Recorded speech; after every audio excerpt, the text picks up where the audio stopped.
Donc voilà, bonjour à tous, me voilà.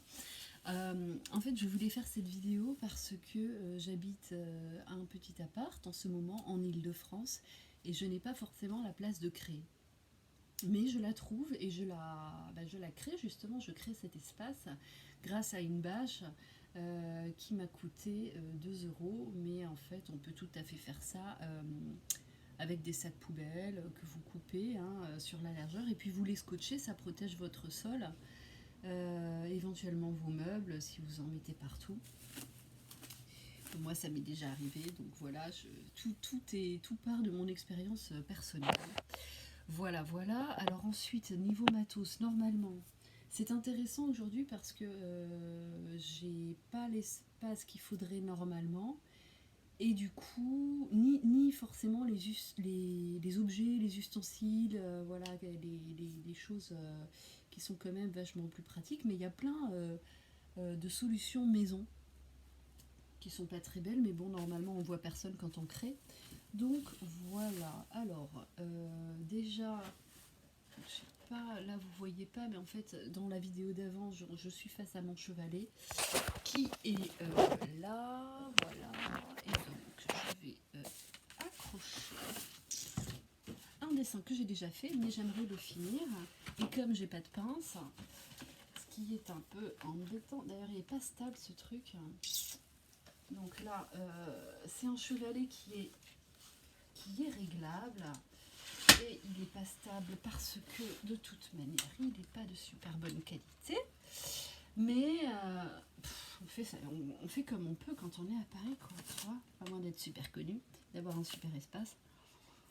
Ce qui n'est pas mon cas pour l'instant, mais c'est pas grave, parce que c'est quand même possible.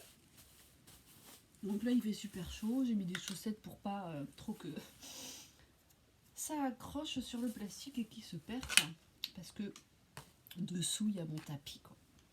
Donc, j'ai pas de pince, c'est pas grave, j'utilise un petit morceau de scotch, histoire de fixer le dessin à mon support. 2-3 ça suffit.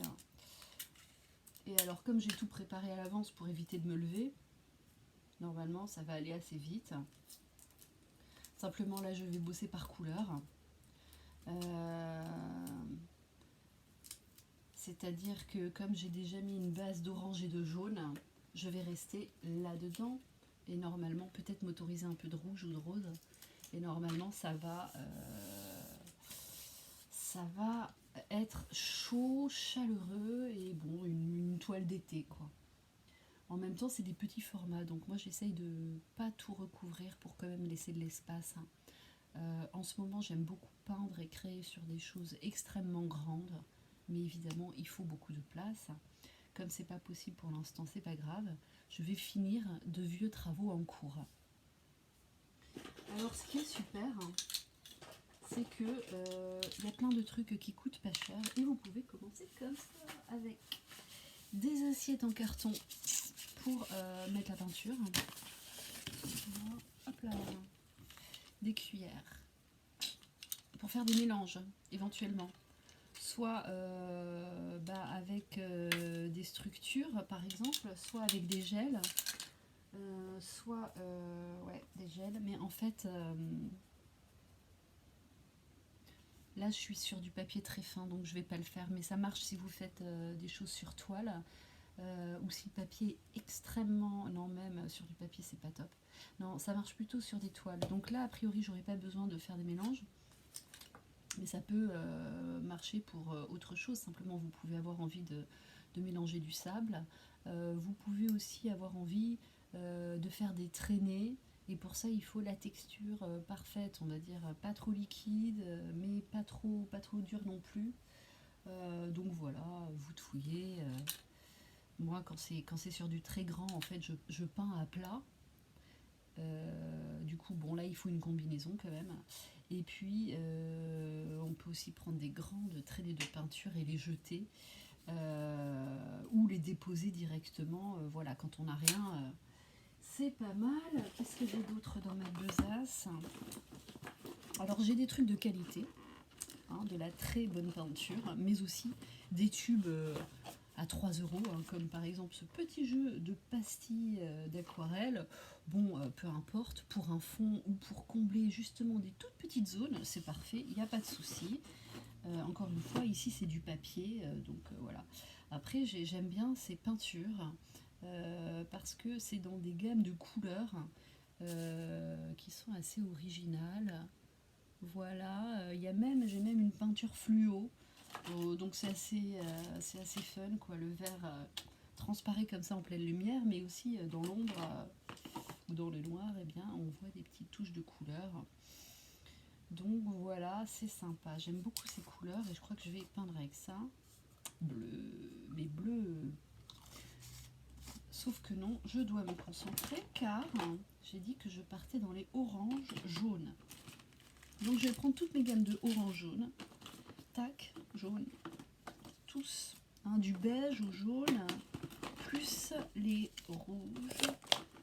Et faire une petite palette. J'ai du doré, doré, doré, pas mal. Voilà.